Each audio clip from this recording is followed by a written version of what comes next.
Hello बच्चों, मैं जाकिर हुसैन आपकी अपनी जेडएस क्लासेस में स्वागत करता हूं। आज हम लोग अध्ययन करेंगे एग्ज़ाम की दृष्टि से बहुत ही मोस्ट इम्पॉर्टेंट क्वेश्चन टॉपिक जो एग्ज़ाम में आएंगे। और क्लास 12 का बायोलॉजी चैप्टर 1 है और यह चैप्टर 1 जो है जीवों में जनन, रिप्रोडक्शन इन ऑर्गेनिज्म। तो शुरू करते हैं हम इस चैप्टर से मोस्ट टॉपिक को। आइए शुरू करते हैं, देखते हैं कि जनन क्या होता है, reproduction, what is the reproduction, जनन क्या है। तो जनन मतलब जन की बात कर लें, जन मतलब जन्म देना। तो यहाँ है कि ऐसी प्रक्रिया होती है, ये एक जैविक प्रोसेस होती है जिसके अंतर्गत जो होती है हर जीव यही कोशिश करता है कि हम अपने समान क्या करें, जीवों की उत्पत्ति करें और अपनी जो है प्रजाति, अपनी वंश जो है उसको आगे बढ़ाएं। तो यहाँ पर रखा है कि ऐसी जैविक प्रक्रिया जिसमें जीव अपने समान संतान उत्पन्न करता है, क्या करता है, अपने जैसी ही संतान उत्पन्न करने की प्रक्रिया अपनाता है। ठीक है, तो उसी को आप ऐसे नहीं कि मतलब कि मनुष्य के गर्भ से जो होगा भैंस का बच्चा पैदा होगा और भैंस के गर्भ से इंसान पैदा होगा, पशु पक्षियों से जो होगा इंसान पैदा होगा, इंसान से पशु पक्षी पैदा होगा, ऐसी कोई घटना नहीं होती। बल्कि वो अपने समान ही क्या करते हैं, बच्चे पैदा करते हैं, अपने समान बच्चों को जन्म देते हैं। वह चाहे जो होती है अंडे से निकले या जन्म ले। तो जनन हमने देखा कि ऐसी प्रक्रिया जैविक प्रक्रिया होती है जिसमें जीव अपने समान संतान को उत्पन्न करता है, उसी को हम क्या कहते हैं, जनन कहते हैं। अब एक बात आती है जीवन काल, लाइफ स्पान क्या होता है, लाइफ स्पान। तो लाइफ स्पान, जीवन काल का मतलब क्या होता है कि जब से हम पैदा हो गए और जब तक मरे नहीं। मरने का मतलब क्या होता है, नेचुरली। तो जीवन से लेकर मतलब जन्म से लेकर मरण तक के बीच की जो समय होता है उसी को हम क्या कहते हैं, जीवन काल कहते हैं। और यही जो होता है, तो यहाँ पे देखिए क्या कर रखा है कि जीव का जन्म से लेकर के उसकी प्रकृति, उसकी जीव का जीवन काल कहा जाता है। अब यहाँ पर देखते हैं कुछ जीवों का जीवन काल। देखिए कुछ जीवों का जीवन काल कैसे होता है, यहाँ पे जो होता है बहुविकल्पीय क्वेश्चन में पूछा जाता है। देखिए हाथी का जो जीवन काल है 65 से 70 है, हर्ष का 50 से 60 ईयर्स है, रोज का 5 से 7 साल होता है, बटर फ्रूट फ्लाई जो होती है उसका 30 दिन का होता है, राइस प्लांट जो होता है इसका जो होता है 3 से 4 महीने का होता है, बनियान ट्री 200 वर्षों तक इसका जीवन काल होता है, गाय का जीवन काल 20 से 25 होता है और डॉग का 20 से 25 होता है। यह क्वेश्चन एलिफेंट वाला जो क्वेश्चन पूछा गया है आपका, हॉर्स वाला भी लाइफ स्पान पूछा गया है, तो ध्यान रखिए बहुविकल्पी क्वेश्चन है। अब देखिए जनन की विधियों की बात कर लेंगे, टाइप्स ऑफ रिप्रोडक्शन क्या है, जनन की विधि क्या क्या है हमारे पास। तो जनन की विधि जो होती है यहाँ पे 2 तरीके हैं, मुख्य रूप से कितने हैं, 2 तरीके हैं। एक जो होती है लैंगिक, जिसको बोलते हैं असेक्सुअल रिप्रोडक्शन।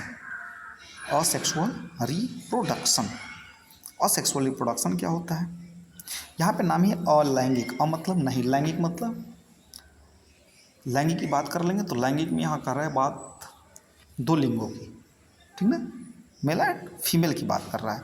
तो लेकिन इसमें कह रहा है कि अलैंगिक मतलब क्या है कि स्वयं खुद, मतलब किसी अन्य की आवश्यकता नहीं है। तो ऐसा जनन जिसमें हम क्या कह सकते हैं कि ऐसा जनन जिसमें क्या होता है केवल एक ही जीव भाग लेता है, एक ही जनक क्या होता है, भाग लेता है, उसी को हम क्या कहते हैं, अलैंगिक जनन कहते हैं।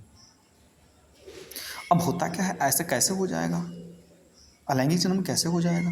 तो अलैंगिक जन्म ये प्रोसेस में हम देख सकते हैं, या तो वह बड़ा होगा, बड़ा होकर के टूट जाएगा, या तो वह बड़ा होगा, बड़ा होकर के फट जाएगा, या तो वह बड़ा होगा अपने आप में जो होगा कट फट जाएगा। तो इसके पास जो होती है अलैंगिक जन्म इस प्रकार से हो जाती है।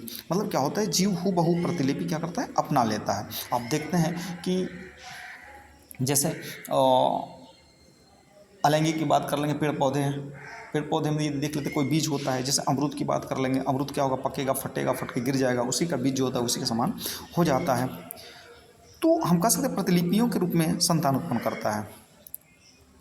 अतः जनक तथा संतान के बीच आनुवांशिक पदार्थ तथा लक्षणों के में कोई अंतर नहीं पाया जाता है, इसी को हम क्या कहते हैं, अलैंगिक। अलैंगिक में एक चीज़ और हमको देखने को मिल रहा है कि इसमें क्या होता है कि जो जीव है वह अपने समान उत्पन्न करेगा, बल्कि वो समान तो उत्पन्न करेगा ही, साथ क्या देखने को मिलेगा कि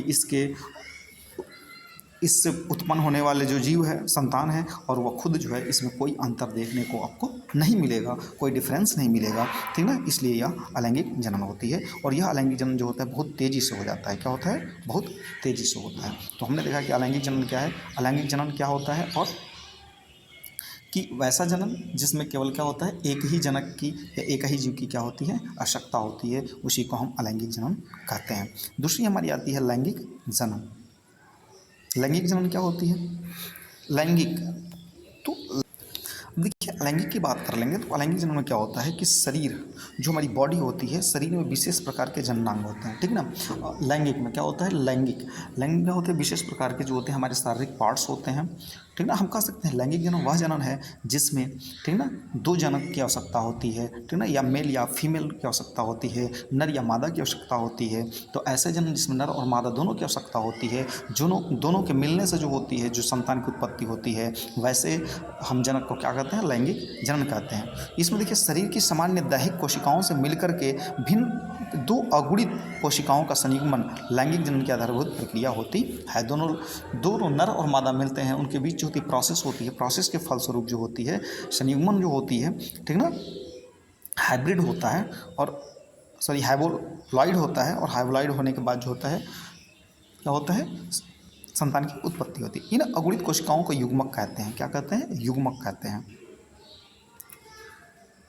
और देखिए विशेष प्रकार के अर्धसूत्री विभाजन से बनती है। अलैंगिक जनन जो होती है क्या होती है, एक विशेष प्रकार की सूत्री विभाजन होती है। कैसी विभाजन होती है? अर्धसूत्री।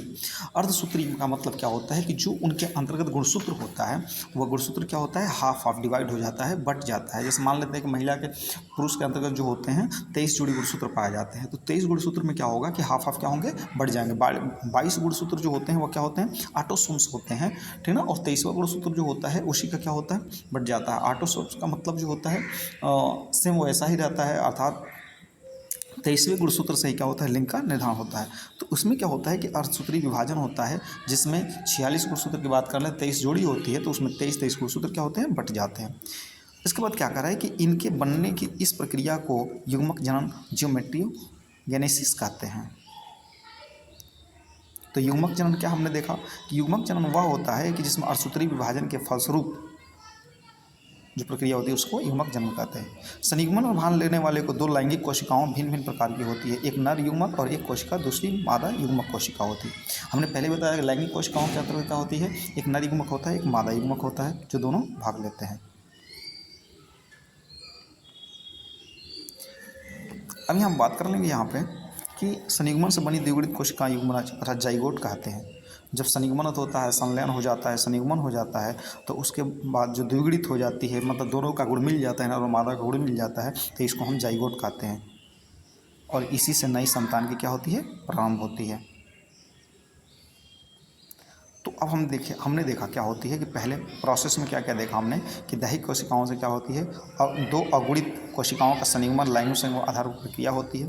उसके बाद कोशिकाएं टूटती है, कोशिकाएं टूटने के बाद युग्मनज होता है, युग्मनज के बाद क्या बनता है, युग्मनज के बाद युग्मक हो जाता है, युग्मक के बाद द्विगुणित कोशिकाएं बनती है, और उसके बाद जाइगोट का निर्माण होता है। और जब जाइगोट का निर्माण हो जाता है तब जो होती है माता पिता, तब जो होता है संतान की क्या होती है, प्रक्रिया शुरू हो जाती है।